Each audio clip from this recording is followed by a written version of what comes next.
Good morning mga ka-mekaniko. So, second day natin pagbalik. Dito tayo sa office ngayon, sa shop. Gawa tayo ng mga estimate. Contact tayo ng mga customer na nagtatanong. Mga inquiries. Book tayo. Today, project natin is kabit tong mga signage natin sa office. Magtaas pa tayo konti ng prices natin just to keep up with inflation. Pasahod ng nila Juvie, Kuya Ken, tapos nagtaas kasi yung rent natin, so kailangan natin mag-adjust sa prices natin this time. So second day, samahan niyo ako today. So nalagay na natin isang sign, tapos yung pangalawa lagay natin dito.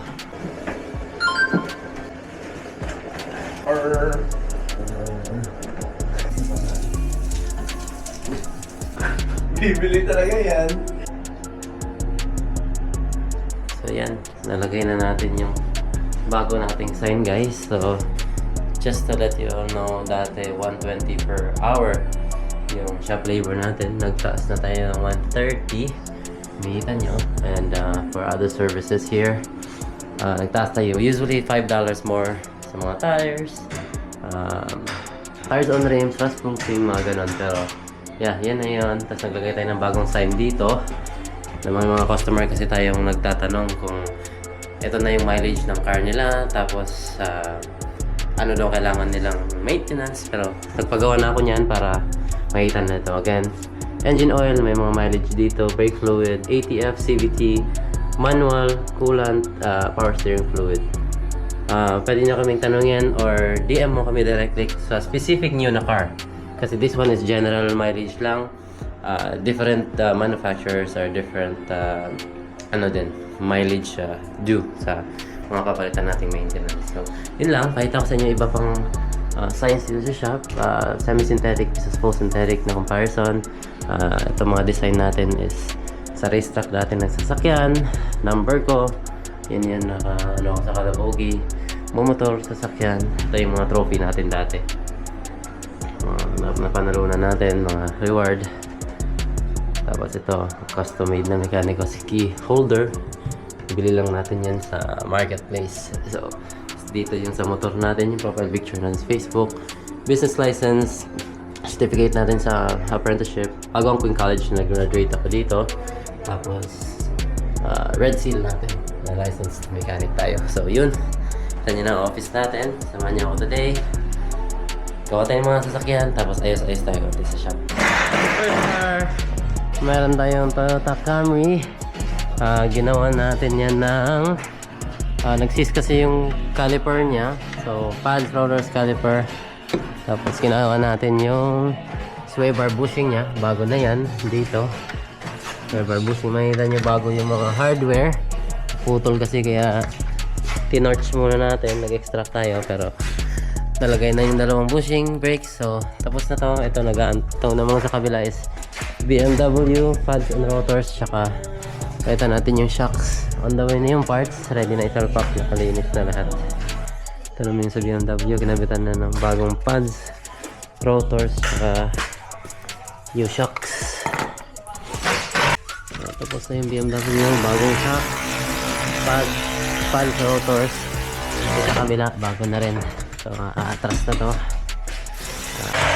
First car of the day, Honda CR-V, oil change. So nabenta natin ng filters, brake service din sa likod dito, nabenta natin yan. Tapos gawin na yung oil change. So ito yung sa CR-V, sina-sandblast ni Kuya Ken. Ito yung finished product.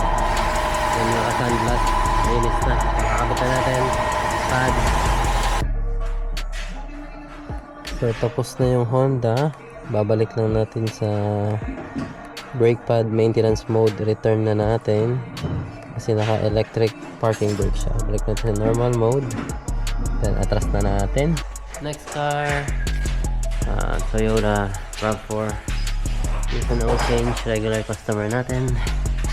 Next car natin, Nissan Maxima, oil change, ginagawa ni Juvie. Tapos may rattle daw kanina sa heat shield, may resecure lang natin. Very common to.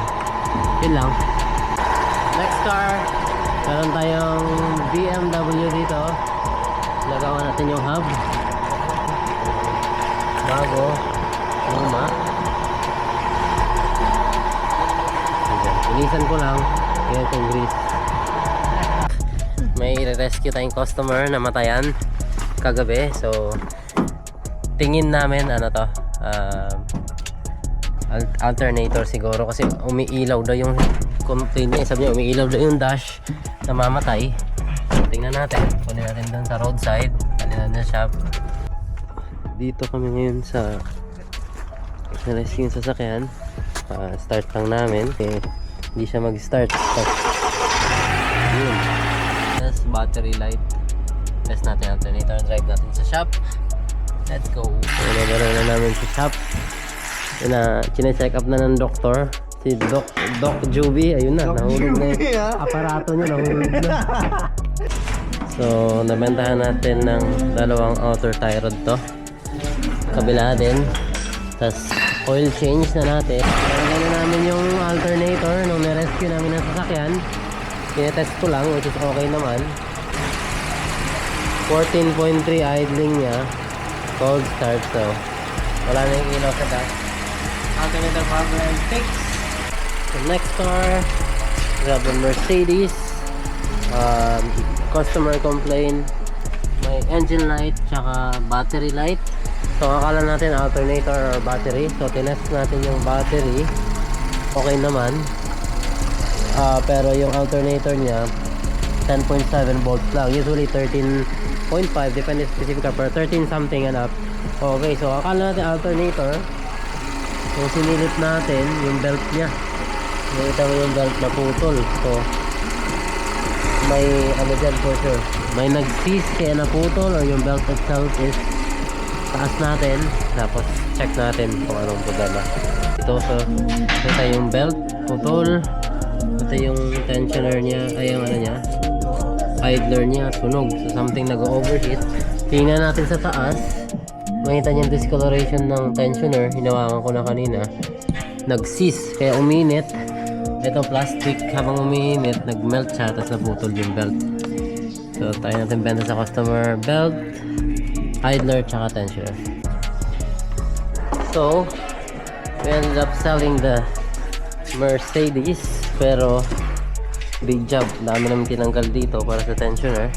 Ito yung mga tinanggal namin. Ito yung culprit. May ano dapat siya eh. May ganito, umiikot. Kaso nag-seize siya, hindi na umiikot. Yung plastic niya dito na-melt, tsaka nasira. Makita niyo overheating dyan. Tapos isa pa, idler pulley niya sunog, na-melt, sobrang init. Ito yung replacement natin. Ito dalawa. Tapos na namin yung new belt, idler, tsaka tensioner niya din. Big upin na to bukas. So, nililinis na lang kami. Good. So, second day done. Maraming salamat ka Mechanicos. Adios.